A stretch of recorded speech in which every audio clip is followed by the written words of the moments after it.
Kaelan était connu comme le plus valeureux chasseur du village. Il parcourait la brousse d'un pas sûr, à l'affût des fauves les plus redoutables. Son arc ne ratait jamais sa cible, et son courage avait fait de lui une légende.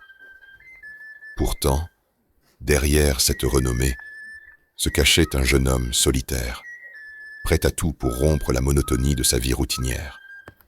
Cette nuit-là, le ciel était si sombre qu'il semblait cacher des secrets millénaires. On pouvait percevoir dans la brise une note inquiétante, un murmure étouffé.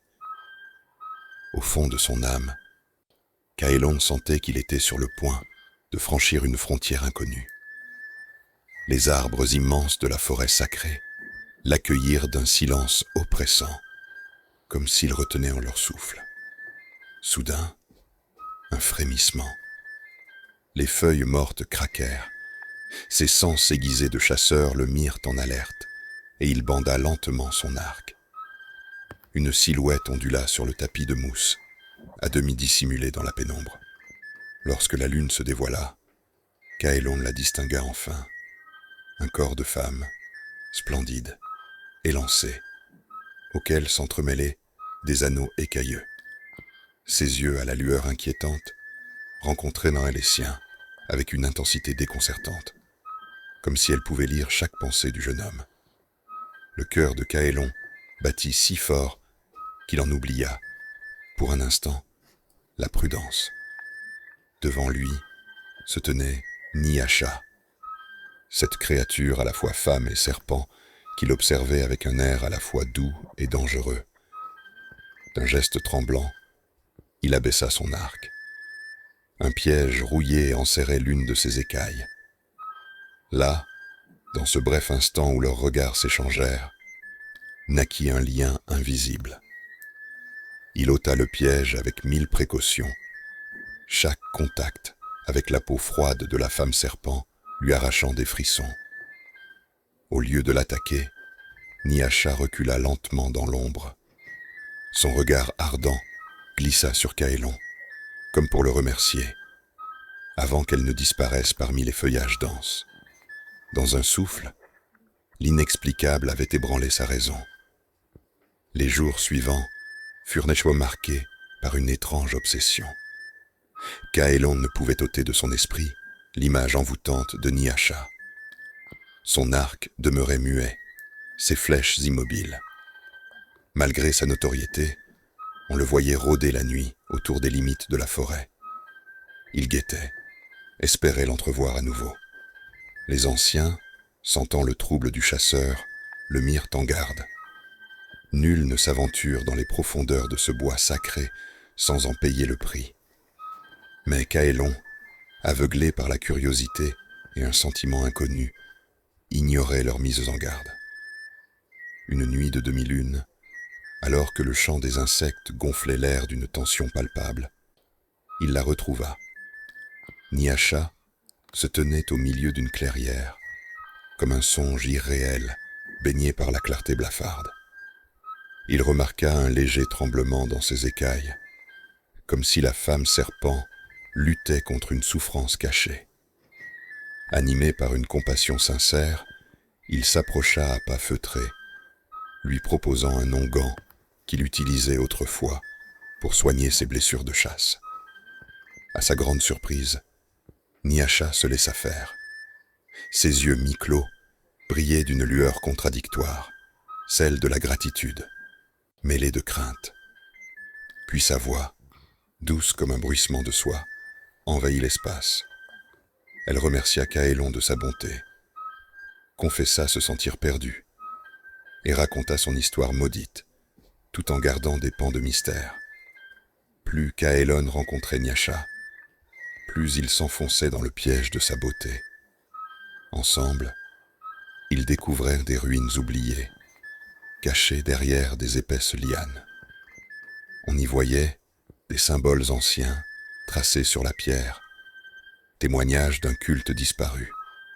Dans les méandres d'une cascade cristalline, Nyasha laissait tomber sa longue chevelure, abandonnant à Kaelon l'illusion que, peut-être, elle n'était qu'une femme différente, prisonnière d'un sort injuste. Chaque étreinte volée dans l'obscurité enflammait davantage son désir. Quand son regard plongeait dans celui de Nyasha, il s'y perdait, comme dans un gouffre sans fond. Il voulait la libérer de sa malédiction, la présenter aux siens, lui offrir ce qu'aucun chasseur n'avait jamais offert à une créature de la nuit, l'amour pur et sincère. Pourtant, derrière ces instants de grâce, flottait une menace. Nyasha se montrait parfois froide, le regard fixe, comme si sa part reptilienne refaisait surface. Les animaux de la jungle fuyaient de son passage, et un chant lugubre résonnait dans les cimes, laissant présager d'un destin sombre. Une veille d'orage, alors que de lourds nuages couvraient pour le ciel, Kaélon prit enfin la décision. Il offrirait son cœur à Nyasha, envers et contre tout. Il la retrouva dans la clairière, où ils s'étaient reconnus. Sous les éclairs déchirant la nuit, il la supplia de le suivre, de rejoindre son village et de défier la fatalité. Les larmes de Nyasha brillaient comme des perles, se mêlant à la pluie. Elle l'implora de renoncer, confessant qu'un sortilège ancestral l'obligeait à consumer l'âme de celui qui se lierait à elle. Déterminé, Kaélon balaya ses craintes. Ensemble, ils trouveraient un moyen de briser la malédiction. Pourtant, au premier éclair, le visage de Nyasha se tordit de douleur. Ses écailles frémirent, sa peau trembla, et elle recula brusquement, comme dévorée de l'intérieur. Dans un sifflement désespéré, elle se transforma sous les yeux horrifiés de Kaélon. Sa silhouette s'allongea, ses membres s'entrelacèrent, et un large capuchon reptilien se déploya derrière sa nuque. Il ne restait presque plus rien de la femme qui avait su l'envoûter. Le hurlement de Kaélon se perdit dans l'orage. La bête, mi-serpent, mi-humaine, le fixa d'un regard rougeoyant. Son esprit semblait vaciller entre la folie et la souffrance.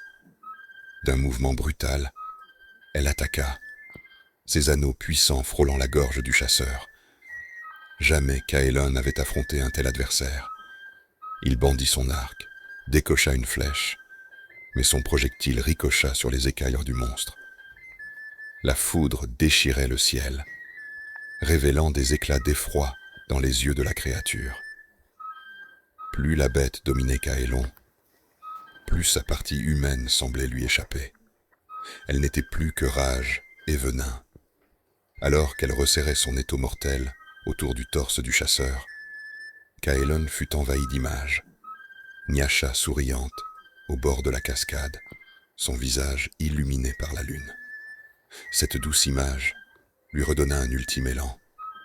Dans un geste d'une précision presque surnaturelle, il parvint à se dégager, dégainant sa dague. Il frappa, le cœur serré, perçant la chair serpentine. La bête poussa un sifflement strident. Ses anneaux se desserrèrent et elle s'écroula au sol, luttant contre la transformation qui la tiraillait. Ses traits redevinrent peu à peu ceux de Nyasha, mais la vie la quittait déjà. Le regard qu'elle posa sur Kaélon était teinté de regret et d'une tendresse déchirante. D'un dernier souffle, elle murmura « Pardon », avant de disparaître dans un brouillard de cendres. Il ne resta à Kaélon que ses larmes et le poids lourd de sa faute. Dans un élan d'amour insensé, il avait défié l'impossible. Mais à quel prix? Au village, personne ne crut vraiment à son récit. On crut seulement voir un homme ravagé par la culpabilité. Les jours passèrent, et Kaélon erra de longues nuits sans but, l'âme en ruine, prisonnier de ses souvenirs. Il ne pouvait s'arracher de l'esprit la dernière lueur dans les yeux de Nyasha, ce mélange de souffrance et d'amour sincère. Il avait voulu briser la malédiction, mais il ne fit que la détruire, elle, la femme serpent qui lui avait confié son destin. Leçon de morale. Le désir peut pousser à franchir les limites du possible, mais l'amour véritable exige écoute, humilité et prudence. Qui se laisse éblouir par la passion, au point d'oublier la part d'ombre qu'elle recèle, s'expose à de funestes retours. Comme Caëlon, sachons tendre la main à l'autre, sans ignorer l'obscurité qui peut le hanter. Car l'amour, quand il se confond avec l'aveuglement, devient parfois un poison plus mortel que le venin d'un serpent.